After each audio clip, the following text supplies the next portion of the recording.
Hello to everyone and welcome to the fourth webinar on public administration as part of the Space for Critical Infrastructure series.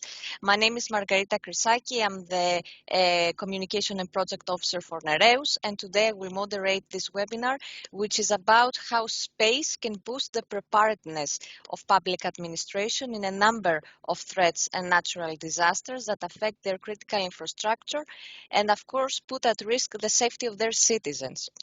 So today we will discuss, as you can already see, with our high-level speakers, a few examples on how this can be ensured through the use of space.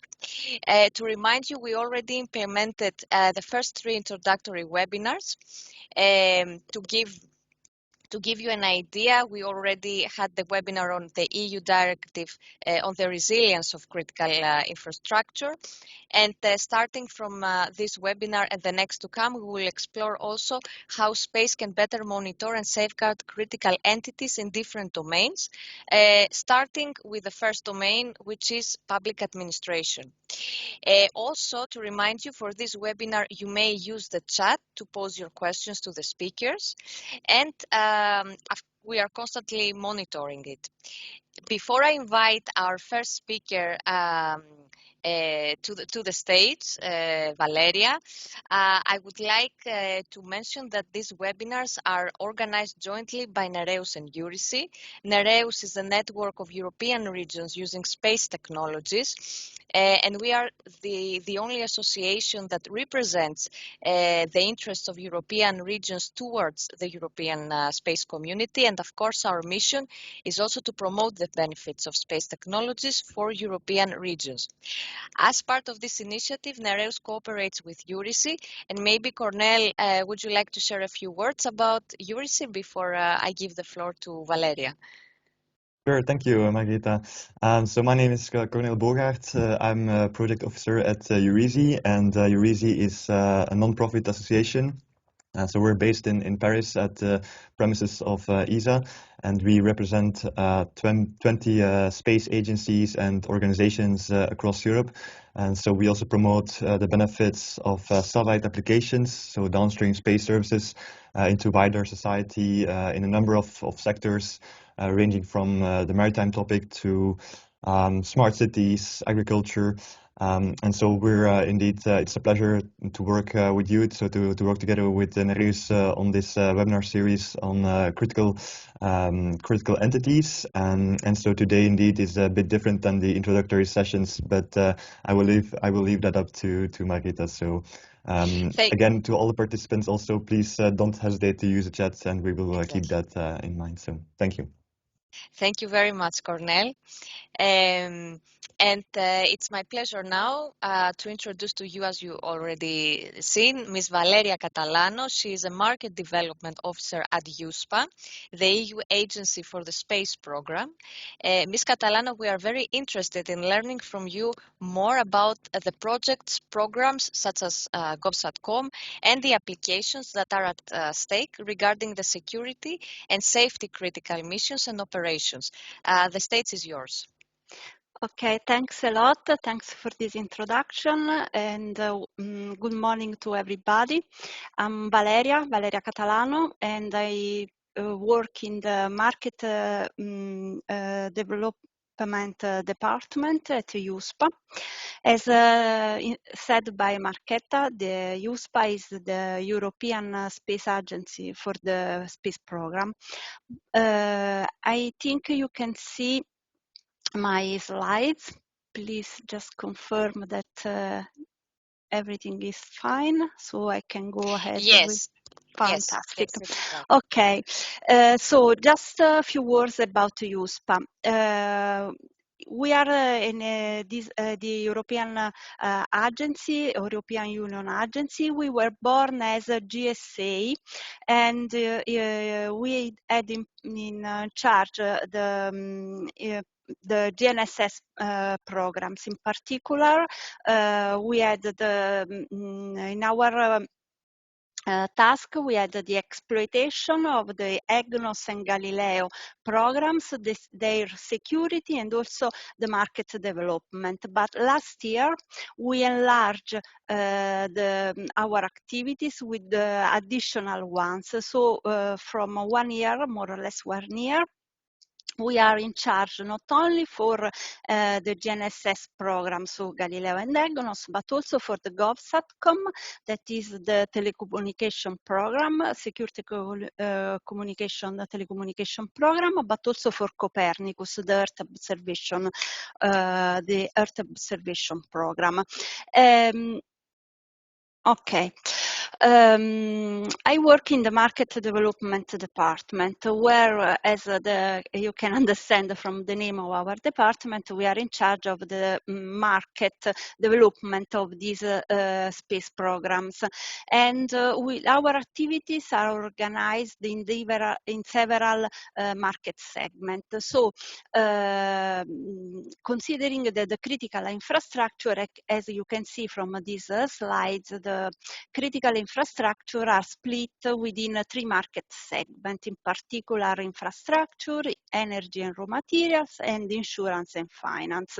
In this, within this market segment, you will find some Earth observation application, some GNSS application, and also some synergetic application where there is the combined use of Earth observation and GNSS.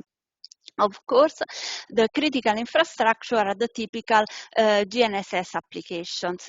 As you know, the GNSS can be used not only for localization and navigation, but also as a timing source for the synchronization of the networks.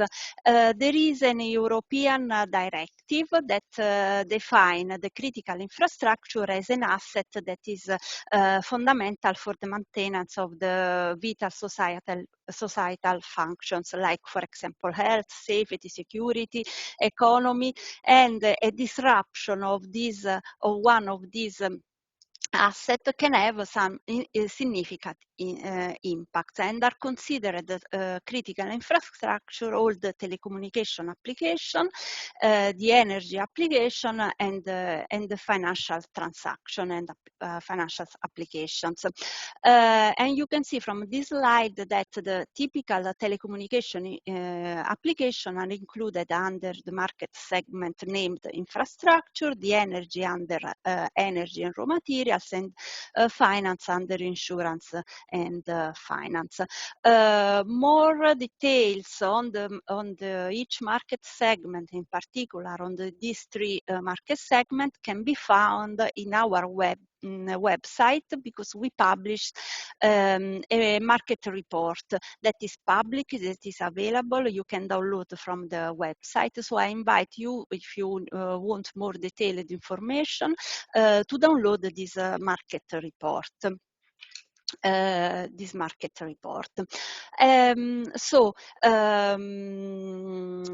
As I was saying, the telecom applications, the critical infrastructure includes the telecommunication application, and in particular the cellular network, the telephone network, the professional mobile radio, the satellite communication, and the small cell. For energy, we consider critical infrastructure, the phasor measurement units, and for finance, all the financial transactions related to banks and stock exchange. As EUSPA had in charge in the past years the GNSS program, so Galileo, the European GNSS program, we were focusing and we were developing applications that were focus on the use of Galileo, in particular Galileo. But then we will see that with the new mandate of the agency, we started working also on the integrated applications. As you can see from the market report that I said already is available in the website, the critical infrastructure is a market that is growing, and the telecom application represent the majority of the market. In particular, 84% of the shipments and 80% of the revenues. And of course, within the telecom application, the 5G is included under the digital cellular network market, and thanks to the deployment of the 5G, this market is expected to grow in the next 10 years. But which are the main trends and challenges for this application? Of course, for telecommunication, there is the need to have higher data rates and more stringent requirements for the synchronization. And so this is a trend, but it's also a challenge. So better synchronization accuracy is also a challenge. And in particular, another important challenge is the robustness to interference. The same can be said for the energy also. In terms of challenge, also for energy, but as well for finance, there is the need to have an increased resilience to interference. And in particular for finance, there is also a new regulation where the traceability to UTC is required for every financial transaction. So based on these trends and challenge, as market department, we are working in order to increase, we have been working in order to increase the Galileo adoption. And we have been working in order to increase the resilience of the European infrastructures. Because as I was saying, this is an important challenge. And Galileo, the European GNSS program, is showing very good performance, also in terms of timing accuracy, performance that are even better than other satellite constellation.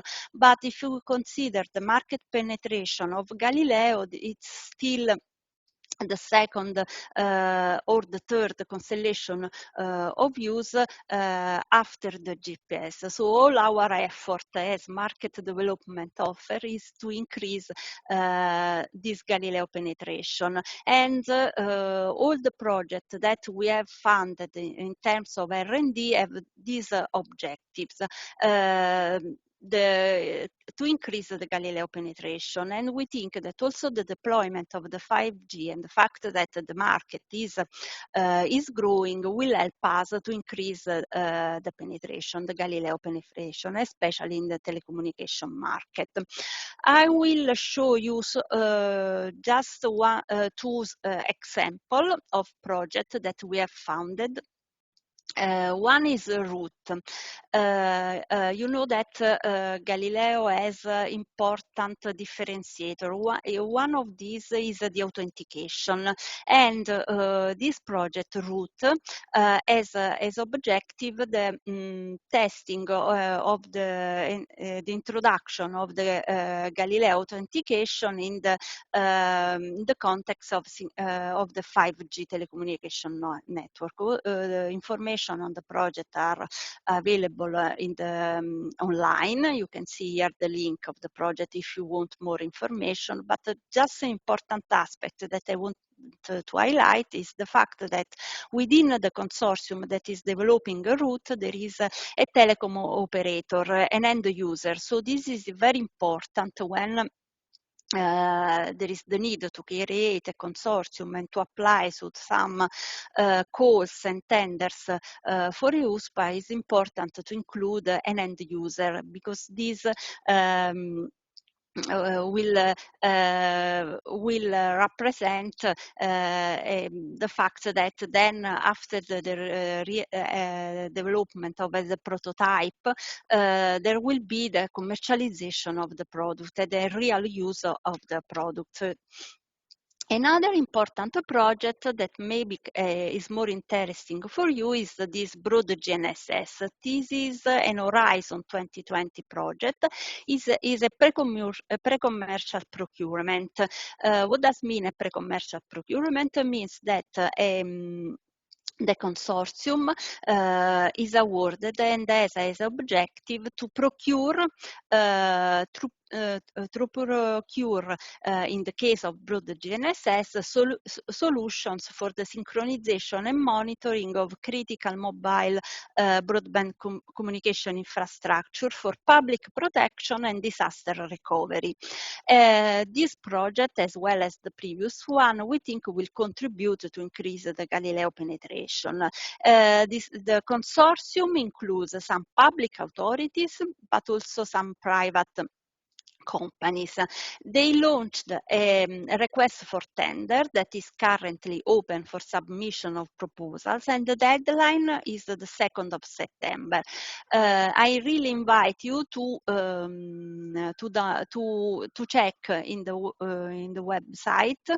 The link is in the slide to check this request to tenders, because is devoted to you as public authorities, and maybe you can create a consortium and apply for this tender. The tender is open, I repeat, until the first days of September.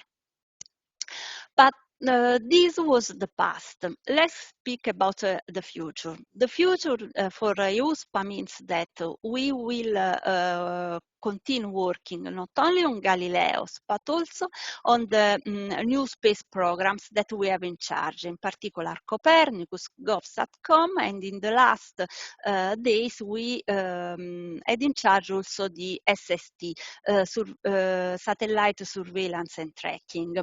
So as a EUSPA as market development, we will continue developing and designing applications for telecom and energy and finance, but we will focus also on synergetic downstream application, as for example the infrastructure site selection and planning or the pipeline monitoring.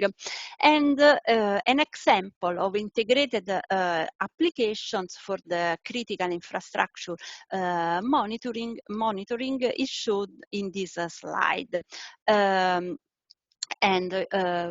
Galileo, of course, can provide not only the synchronization of the data, but also the positioning and the guidance for the monitoring of the personnel and the assets. Copernicus can give satellite images to monitor the status of the facilities, and GovSatcom, the secure communication program, can provide some secure and reliable telecommunication capabilities in case of crisis or in case of exchange of sensitive information. And then SST can provide information on space object re-entry that can affect the critical infrastructure. Now I just will highlight some the main aspect of the GovSatcom, the governmental satellite communication that EUSPA has in charge. And today there is why GovSatcom, we have decided together with the European Commission to create this important satellite communication, because today there is a fragmentation of users split among military, governmental and civilian, so there is no a real optimal use of the satellite resources, and there are issues for the interoperability among these users. So these were the main reason why there is the need to have a to have a governmental satellite communication program in order to better optimize the demand and the supply, support all the security feature, and foster interoperability. Within GovSatcom program, we have different use cases.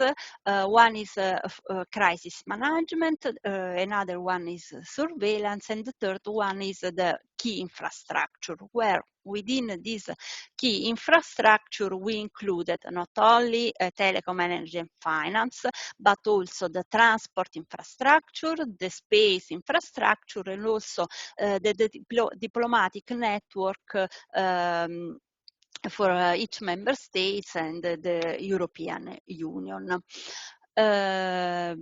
Within this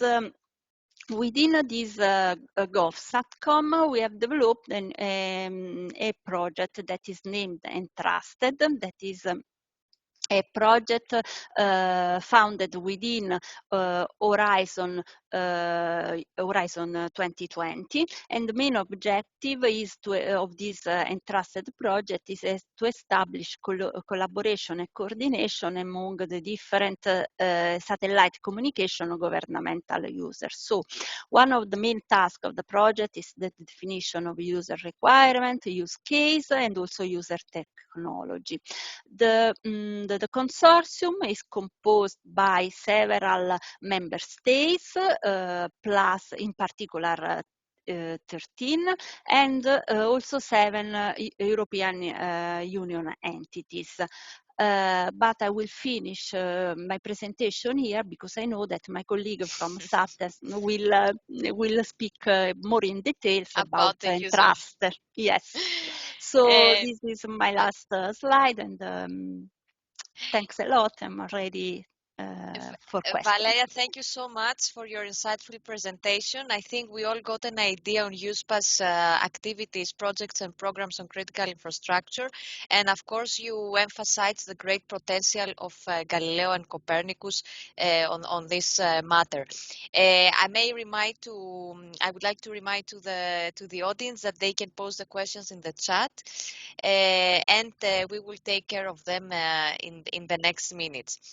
For now, we move on to our next speaker, Miss Paola Sameno. She's the RTTI project manager from the European Union Satellite Center, SATCEN, and she will share with us, amongst others, a few examples on how users can benefit from ongoing projects, enhancing operational services.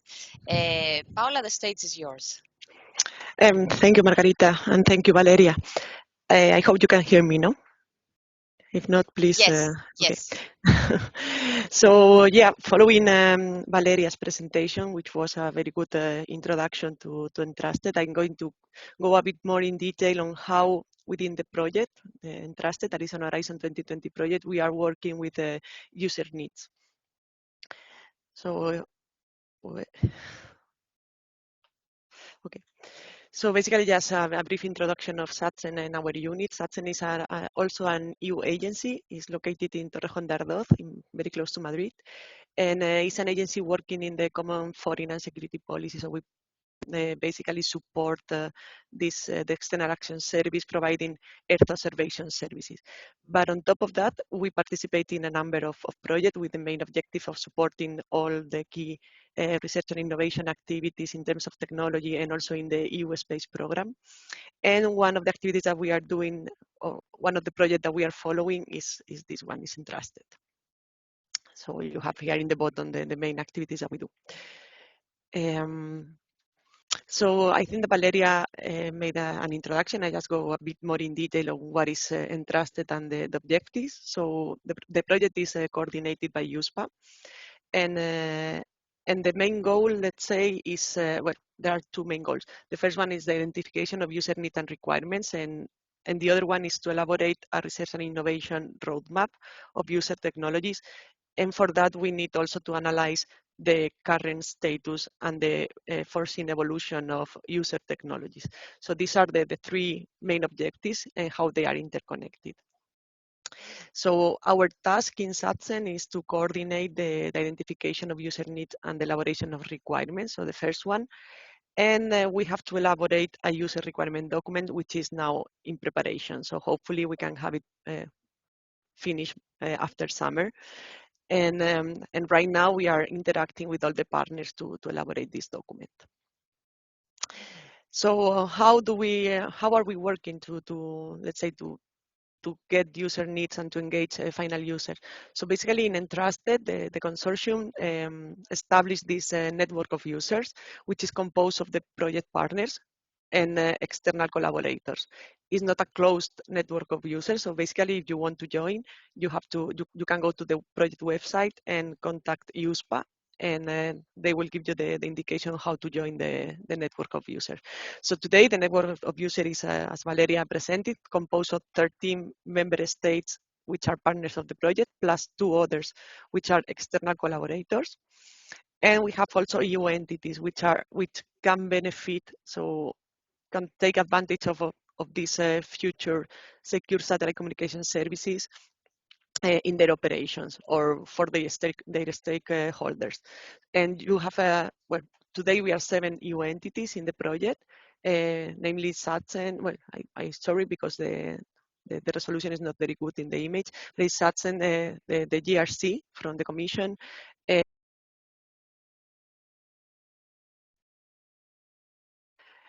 I'm missing some of the EDA, sorry, and External Action Service, CPCC. And on top of that, we have 3 external collaborators which provide us with inputs, which are Frontex, Europol, and DG ECO. So these are the network of users as it is today. So basically, through this network, we make sure that all users are contacted or have the possibility to contact the entrusted. So if you are a user and you are interested in the services or in the final results of the project, you can contact either your member state representative, if it is entrusted, or you can also contact through the website of the project us, and we will let you know how to go ahead with this.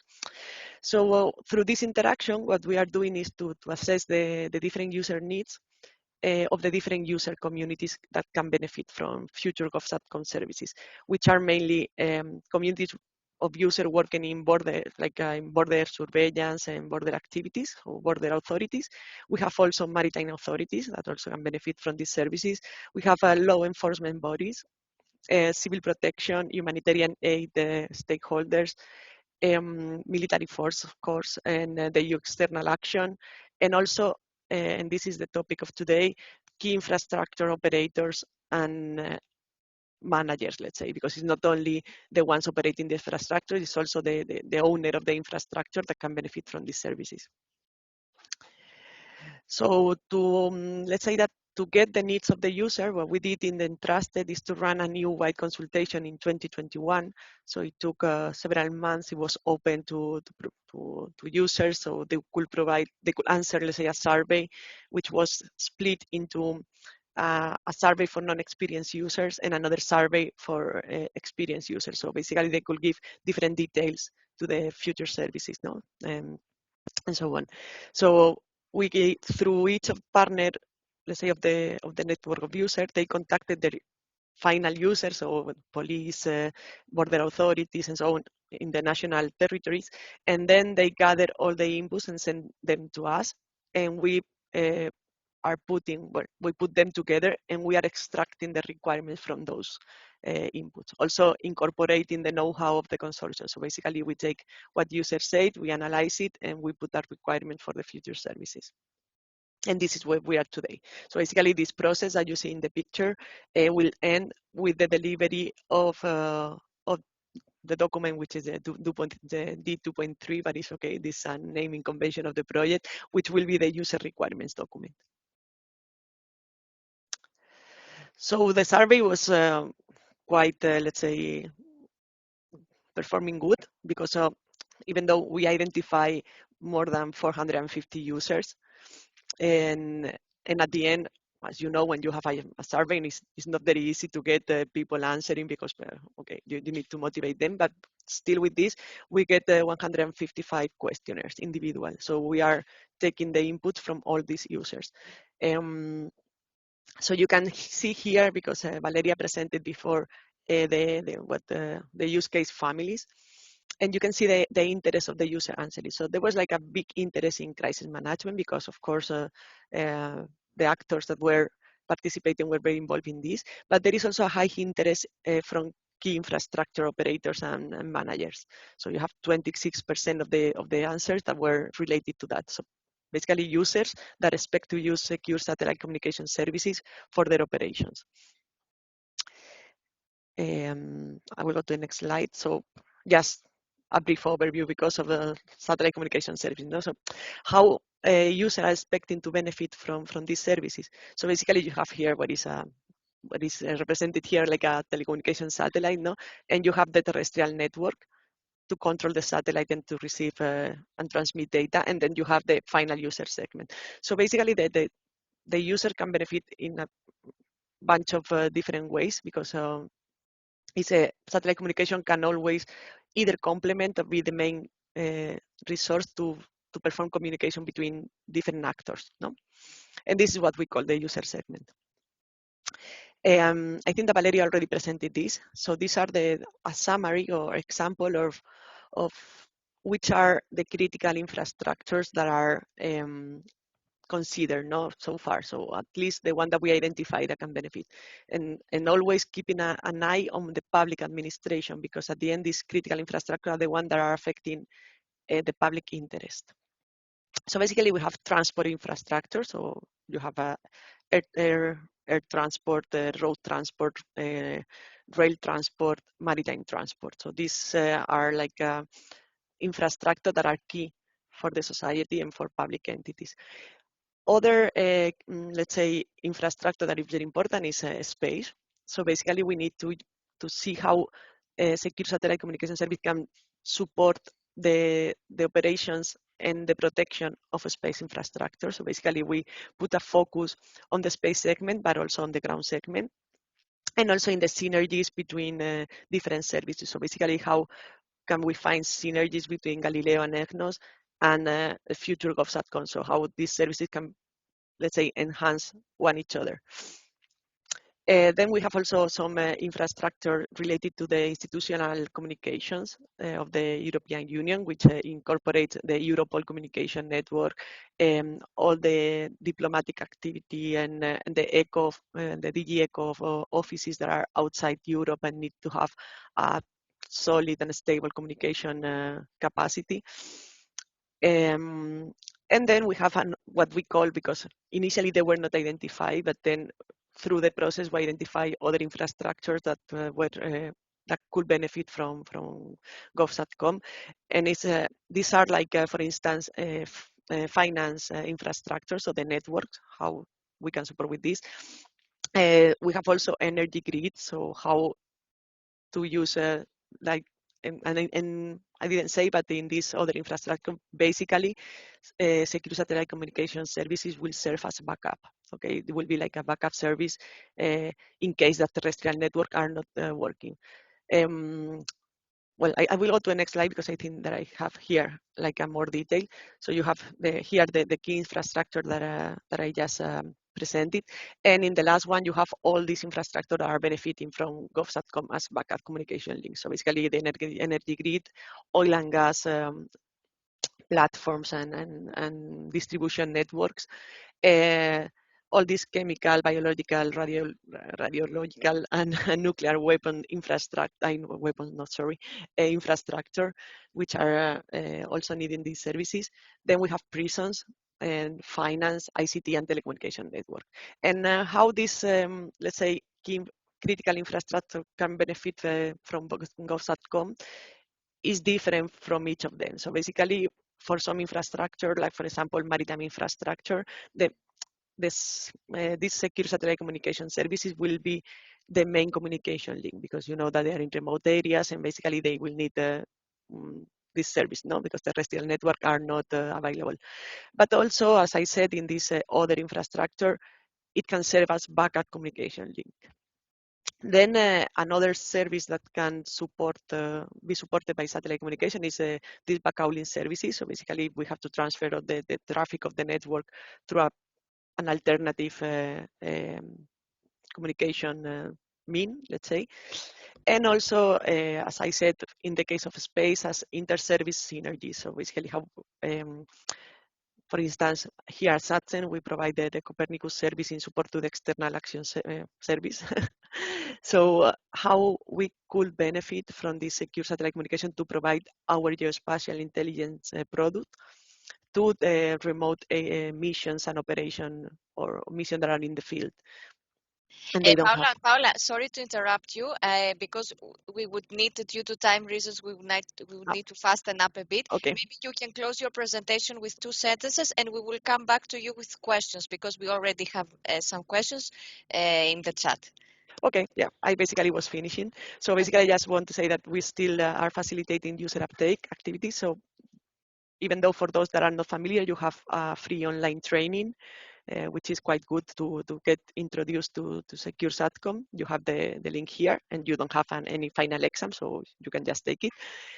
And here is the entrusted contact. So basically, you want to contact us, just go through, either you write an email to this email address, or you contact us through the website. And this is all. Thank you.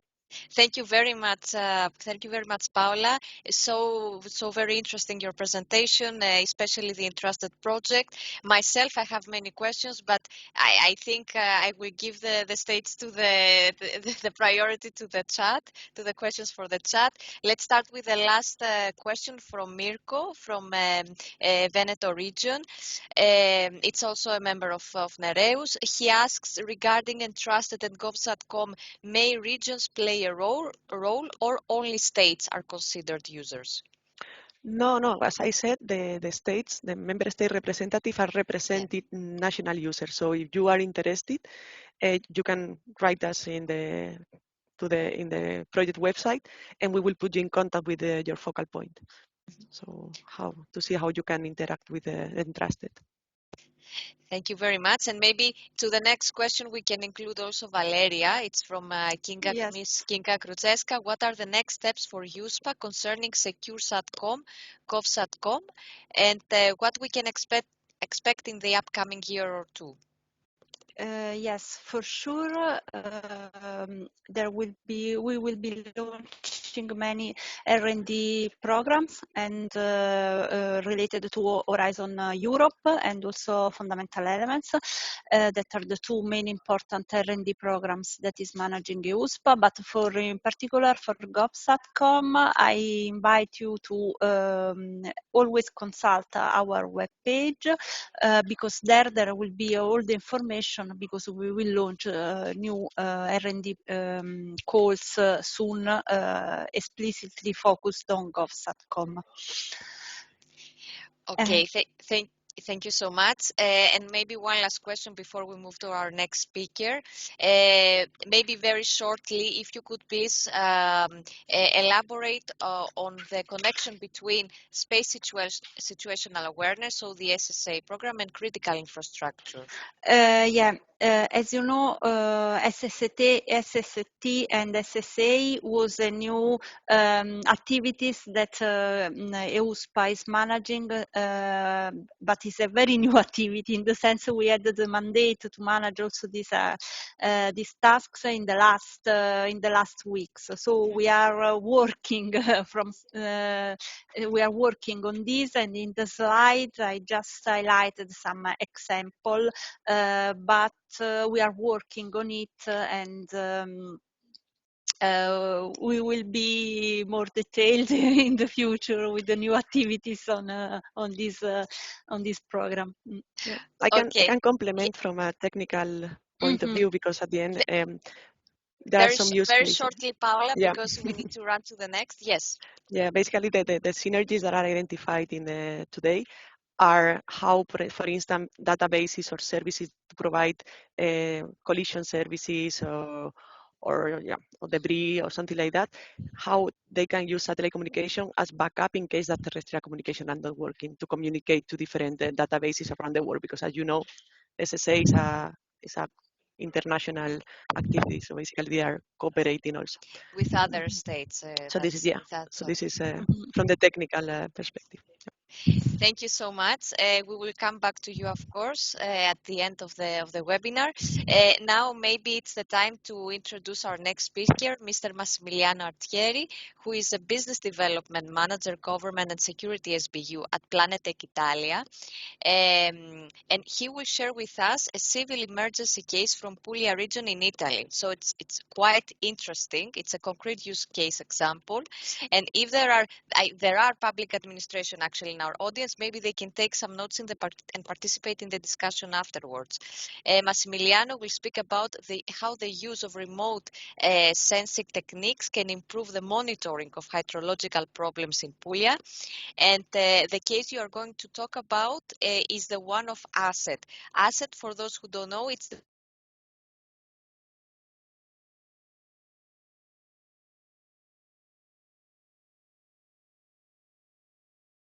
And I think we lost Margherita. Yeah, I think so. So I think I can take over from here. So yeah, maybe Massimiliano, if you're ready, I can see that you're already sharing your screen. So please go ahead and you can start with the presentation. I hope we can have Margherita with us again soon. So we will check what's going on. But in the meantime, you can maybe also already start your presentation. So. Okay, thank you very much, and good morning, everyone. I will complete just a bit of background that Martina started to introduce. So ASSET, especially regarding ASSET. ASSET is the entity that works very closely with the soil department in Regione Puglia, which is in the south of Italy, that is responsible for monitoring all the hydrogeological risk events. And we had a collaboration with them that I will explain and I will show during my presentation. So these that you can see in this introductory slide are the people that have been responsible for this project in collaboration with Planetech Italia. For who doesn't know about Planetech Italia, is an Italian company which is an important national but also international reference in the Earth observation business since more than 25 years. So which are the task for which ASSET Puglia is in charge? Mainly, I would resume everything in implementation of urgent intervention. So especially what regards hydrogeological hazard analysis, risks, as I mentioned at the beginning, completion, of course, also the ongoing mitigation infrastructure to mitigate this kind of phenomenon. So landslides and all this kind of phenomenon. And finally, also the infrastructures consolidation. So this is the reason why we are presenting today this interesting collaboration that we had with them, because it really is really connected with the infrastructure they themselves. So which was the project area, the area of interest? They selected at the beginning, of course, you know, the Puglia region is broadly interested by this kind of phenomenon, but of course, to start to have a kind of, let's say, a pilot project, they have chosen to select 16 sites that you can see here. So to concentrate the attention on these 16 sites. Of course, they are characterized by kind of hydrogeological phenomenon, and in this case, they are slides. How the satellites and the hard observation techniques services can help in this field, and especially to monitor the ground motion. So the main application, especially through interferometric techniques, are to discover unknown landslides that are not known at all. So also subsidence phenomenon, of course, is to perimeter and classify with more accuracy the landslides. And thirdly, to analyze the interaction with the constructions and with the infrastructure that could be of many typology. Of course, as we mentioned, can be construction to mitigate the phenomenon, but of course can be also, motorways, roads, or railways, and so on. Also buildings, of course, and cities, and these kind of things. And specifically for civil protection or for soil defense, the main application are an improved comprehension of instability phenomena, because of course if you connect and integrate these interferometric data, the satellite data, with also some ground data or ancillary data that you collect on the ground, you can understand much better these kind of phenomena. You can have support, as I mentioned at the beginning, to design better and with more accuracy also the mitigation construction. You can, of course, also after that monitor the effects that these kind of construction have on the landslide, for example. And at the end, you can evaluate, you can have a broad evaluation of the effectiveness of the intervention itself. So in this project, of course, beside the involvement of Asset Puglia, a lot of geological studies that were responsible to realize the mitigation construction have been involved, and so we thought that the best way to interact with all of them, with all the stakeholders involved in the project, were to schedule some collective theoretical sessions. So let's say the knowledge has been spread along all the stakeholders, among all the stakeholders, and for each site also have been scheduled individual session to have as we said at the beginning, to have a better comprehension of the movement analysis of each site, and also to discover if there were something that would have never been discovered before. And the third will also discuss together with the geological studies also the development and verification of suitable design solution. So this was, let's say, the preliminary phase that was at the beginning. I will provide now some interesting use cases on the sites that have been selected at the beginning. And so, which were, let's say, also the interesting data and the interest consideration that we were able to extract from this analysis. So, for example, here we are in Bovino. As you can see in the historical series of the data, there are some peaks and some cyclical movements that you can see very clearly, and it has been discovered that this kind of cyclicization has derived on the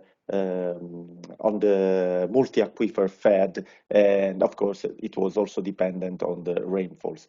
So the mitigation construction that have been designed for this specific site really took in consideration this cyclicity, and so this is the reason why it was designed and realized with more accuracy and really, looking at the situation of the site.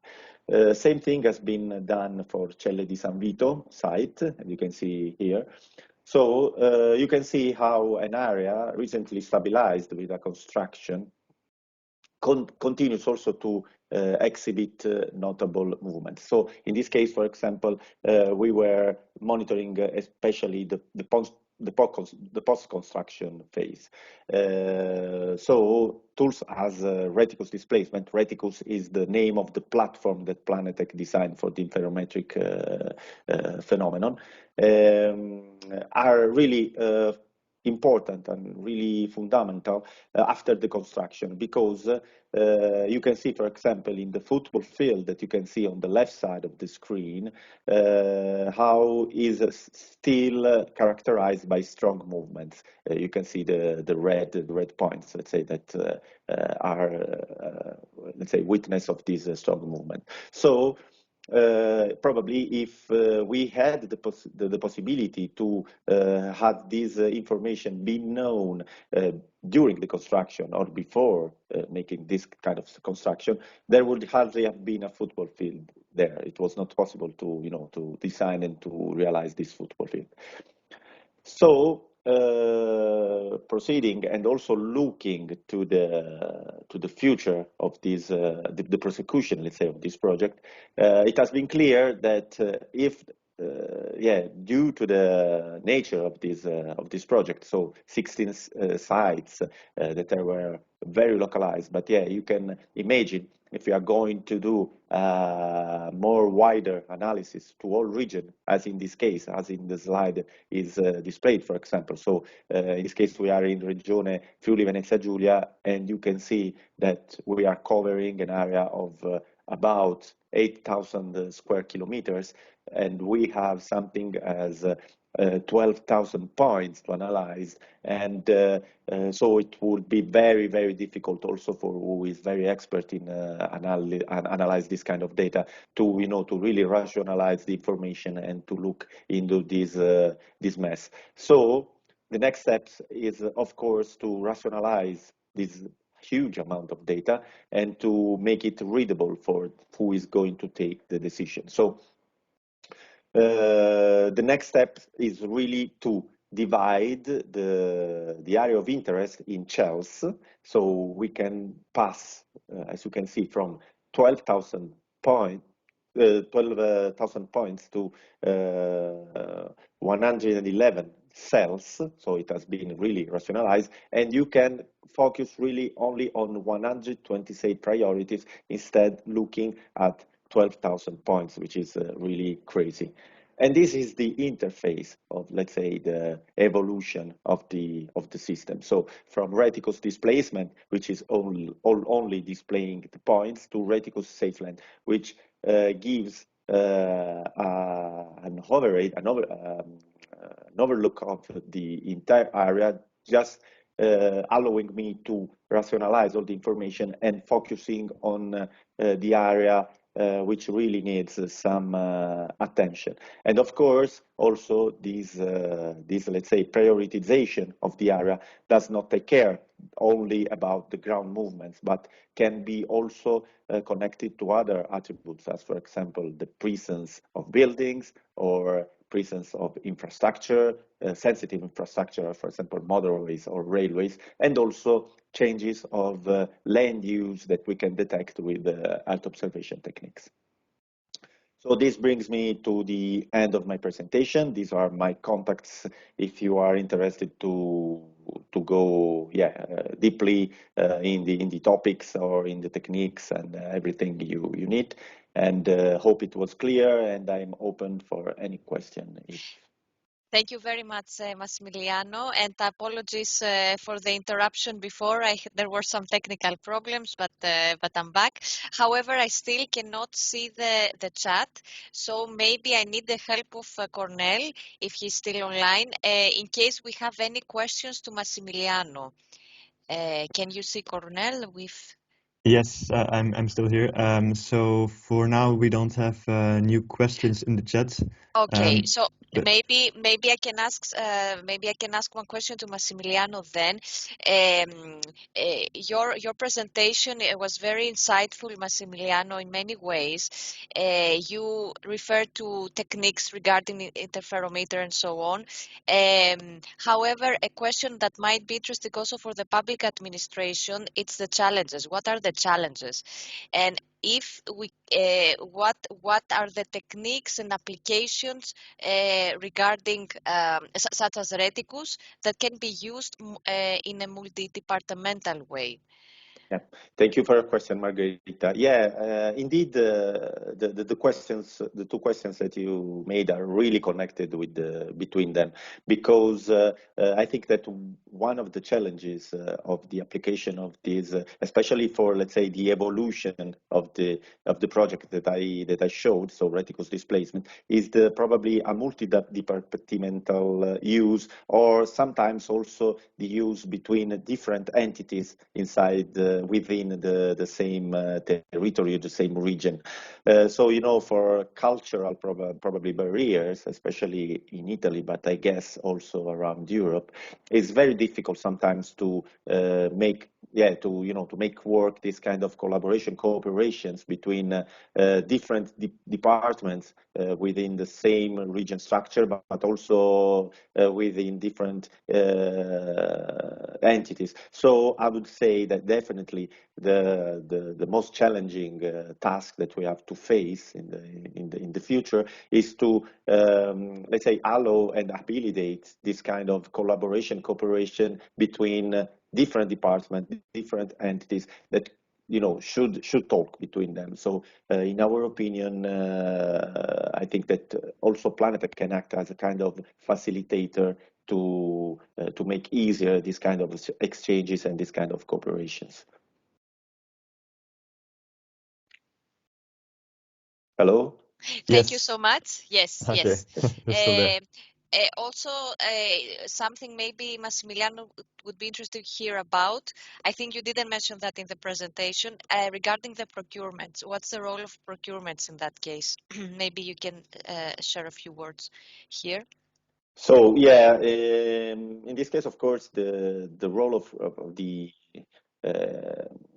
the role of the, let's say, the entity that was responsible in charge of the project was, of course, I mentioned it briefly at the beginning of the presentation, was to have a better comprehension. Let's say this technique allowed the entity to have a kind of time machine. So they were able to see the past. Looking from historical data to present. Exactly from historical data, so to understand better the phenomenon, so the landslides mainly, to have all the information that they missed in the past, looking at the present to to design the construction, and also of course looking at the future, monitoring how the construction would have mitigated the phenomenon in the last slide. So we very often, look at these techniques as a kind of a time machine.